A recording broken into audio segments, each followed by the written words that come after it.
Well, welcome back. It is Janelle from Infinite Potential Healing, and we are going to continue talking about meditation today.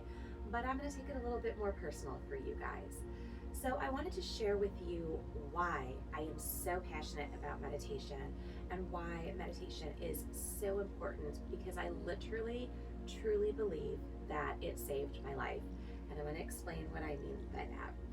So, back in 2007, which feels like it was a lifetime ago at this point, even though I know it was not, I was dating my son's father, and we had a joint mortgage application in on a house. We were obviously talking about purchasing this property, moving in together. Everything was going fairly well in our relationship. Things were going really well in my career. He had just been moved to night shifts not that long before. We had started looking for houses.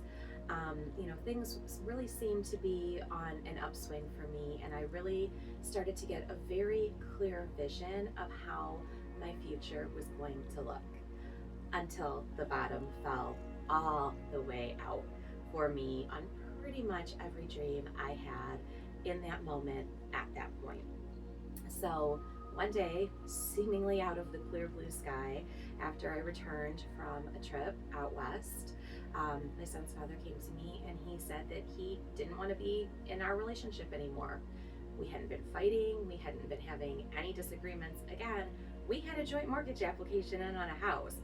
Um, and I was obviously shocked. I didn't know what was going on. I didn't know why. When I asked him every clarifying question I could think of, there were absolutely no answers whatsoever. It was just the blanket statement of, I don't want to be in this relationship anymore. And even when I countered that with, but we have a joint mortgage application in on a house, because my Capricorn brain was very hung up on that particular fact. It was just kind of a shrug and just, I don't want to be in this relationship anymore. And I was essentially dismissed without any sort of explanation whatsoever.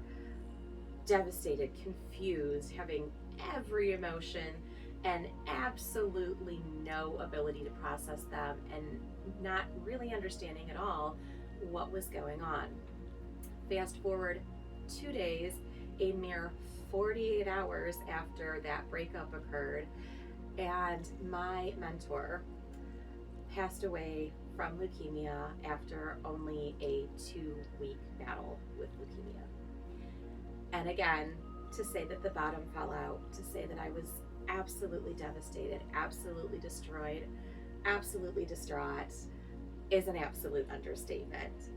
Even now, all of these years later, thinking back to that time, remembering how I felt in those moments, is a little emotional for me to go there. And, definitely not a place that I want to stay in that energy for a long time. So, because I had these two massive life altering losses back to back within 48 hours of each other, and absolutely no idea how to pick myself up from that, how to move on from that, how to process that, I did the only thing that I could think to do at that time, and I turned myself into a weekend warrior, meaning I spent every night, Thursday through Sunday, at the bar, drinking, trying to drown my sorrows to the best of my ability. So, little bit of a spoiler alert for you on that one. I am possibly the world's worst drinker. I cannot hold my alcohol to save my life, but damn, I was gonna try during that time frame. I really gave it one hell of an effort. I had tried to learn how to drink effectively in college. I was even in a co-ed professional business fraternity, but to no avail. It's just not something that I've ever been particularly skilled at. I am the quintessential lightweight. I am known as, a 1 or 2 drink wonder. It is what it is. But that did not stop me from trying to drown my sorrows during this period of time. And I found that as I went out to the bars every weekend, Thursday through Sunday, religiously, and I drank and I danced and I attempted to distract myself from just this immeasurable pain and this grief that was living rent-free in my body, my mind, and my spirit, that all I was really doing was making myself substantially more miserable and not feeling particularly great, because when you drink regularly, alcohol does not make you feel particularly great. So in the process of all of this, weekend warrioring, I, one evening at a bar, met up with some friends, and, there were friends of friends there. And we ended up going back to one of the houses of these friends. Now, in my defense, when we left for the bar that evening, I was wearing 3.5-inch stiletto boots. They're fucking amazing. I love those boots. I think I still have them because I have not given up hopes that I'm going to have them fixed at some point, which is really ridiculous. But over the course of the evening, while we were in the bar, drinking, dancing, flirting, doing all of the bar-related activities, it had not only rained, but it had snowed, and the temperature had dropped, and it got icy. So when we were entering the person's house who we were going to have our after party at, I thought that I just rolled my ankle and maybe sprained it a little bit. Turns out that I actually didn't just strain it, I tore the ligament.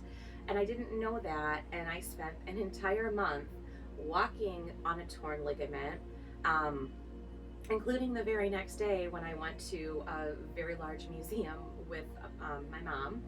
And I spent a month walking on it. I spent a month dancing on it. I spent a month putting it back in 3.5-inch stiletto heels.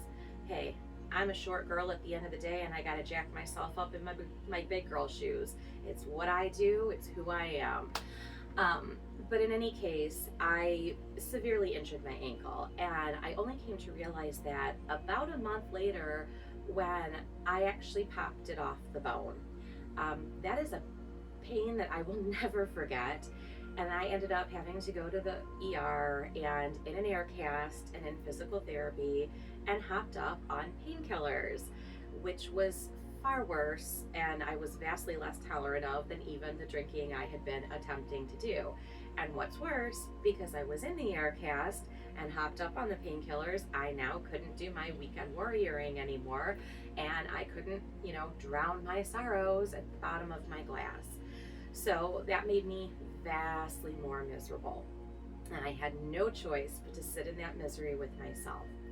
So somewhere along the lines, after a couple of weeks of self-imposed isolation because of the ridiculous air cast and, just being really depressed and miserable because of the painkillers that truly weren't helping anyway, I came across an ad in a metaphysical publication that I had seen many times before that was for a free meditation workshop.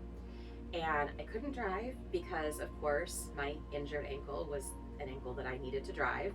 So I actually had someone drive me to this free meditation workshop in my air cast, and I walked in there with a huge chip on my shoulder, absolutely miserable, convinced that I could not meditate. And the first thing the instructor said to me was, "A monkey can meditate. Sit down, shut up, and meditate." Okay, she got my attention, she spoke my language, and I tried to do it.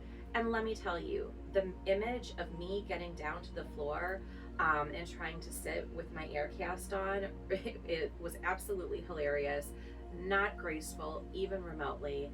But I did it. I sat down on the floor, pulled the blanket over my lap, and I followed her instructions. And lo and behold, I didn't just experience my first meditative moments, but I experienced my first meditative moments and connected with my deceased mentor in those meditative moments. And she told me that I needed to find a way to learn to do what she had done professionally. And I came out of that meditation with my mind literally blown, totally in disbelief, but also with this burning question of like, okay, great advice. I'd love to do what she did, but how in the fuck am I supposed to learn how to do that? Because she's dead, so it's not like I have this reference that I can simply, call up and ask. But that experience led me to taking a 6-week meditation course, a mindful meditation course from the same instructor who had so sternly told me that even monkeys could meditate. And she wasn't wrong. She's not wrong. And she actually, whether she knows it or not, saved my life and altered the trajectory of my entire life, as well as my professional career. And I'm immensely grateful to her for that.